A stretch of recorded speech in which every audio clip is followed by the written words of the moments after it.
share with you a recipe that is really quick and really simple to put together. And when you taste it, when you eat it, when you share it with your family, it's gonna taste and feel like you put a whole lot of effort in when you in fact did not.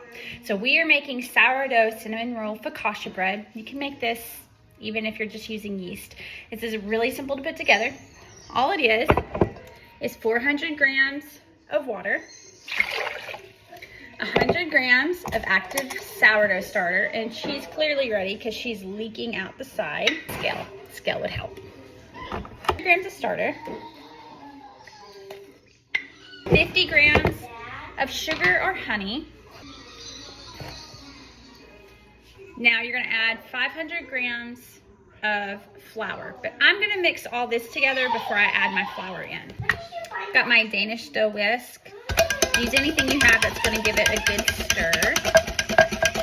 We're gonna add 500 grams of bread flour. I use King Arthur unbleached bread flour. So we're gonna add in 500 grams. I like weighing my ingredients instead of measuring with a cup because it's less dishes for me to have to dirty up, and it's a little more precise. I don't have to worry about if my results are gonna change a whole lot based on my ingredient ratios because sourdough has enough variables all on its own. And then we're gonna add 10 grams of salt. Okay, now we're gonna mix this up.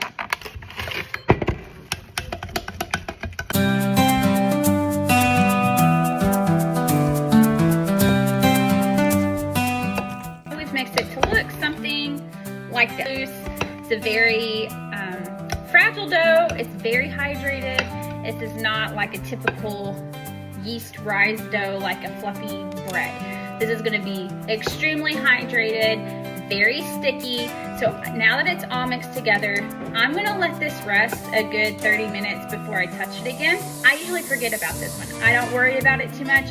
Super low fuss, low energy, and we're going to let it do its thing. It's been more like 40 minutes, and we're going to do stretch and folds.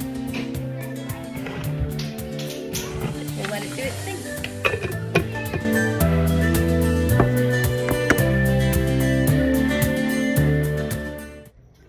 All right, it is the next morning and I have my fully fermented focaccia dough all ready to go. You can see how jiggly it is. It doesn't matter how great this looks. It stuck to my lid when I went to pull it off. Not a big deal. I'm not concerned about it.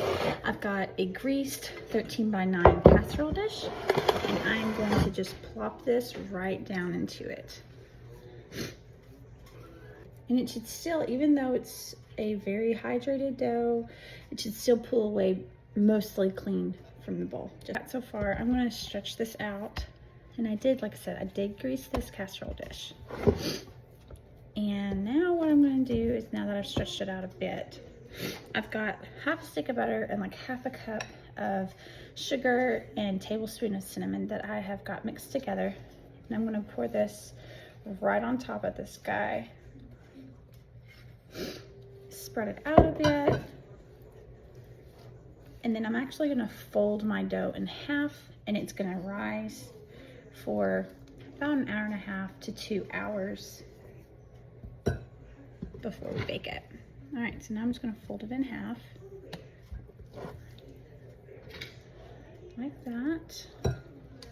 And I'm gonna try to pinch all that filling inside. All right.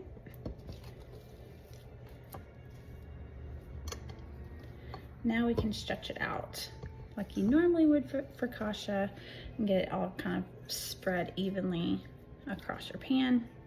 It does not have to reach the very far corners. It will start to grow and do its thing all on its own. So I'll show you what it looks like.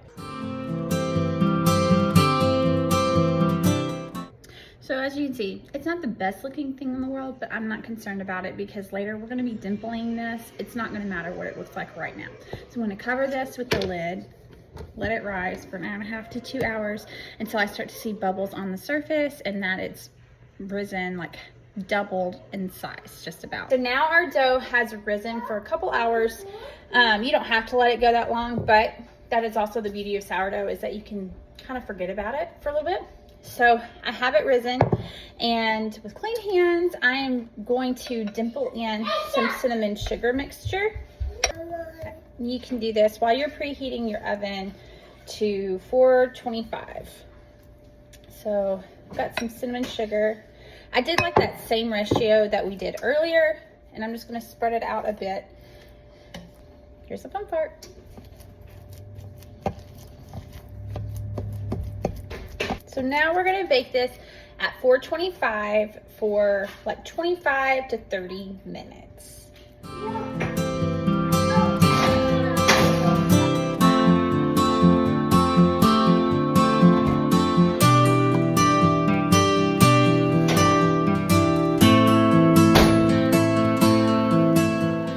While this was baking, I went ahead and made a little glaze. You can make a cream cheese frosting like you would for a normal cinnamon roll, but I just went ahead and used some powdered sugar, a little heavy cream, and vanilla. Made a simple glaze that we're gonna drizzle right on top of this bad boy.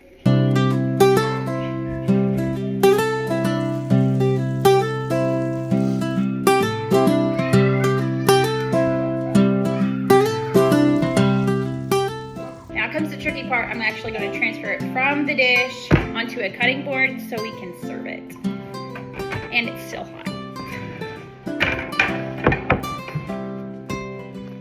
I can tell it is so ooey gooey. It looks so good. Parts of where the sugar mixture kind of stuck in there. It's sticking to the pan, but otherwise it came right out. Look how ooey gooey it looks. Yum.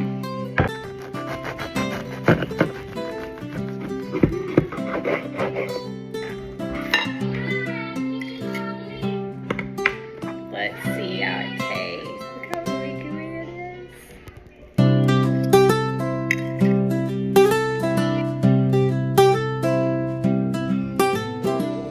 Getting all the reward of a cinnamon roll without all the effort of a cinnamon roll. So if the whole rolling it out, having to use a mixer, slicing your cinnamon rolls really precise, getting big fluffy cinnamon rolls seems intimidating, this is the recipe you want to try. Super easy,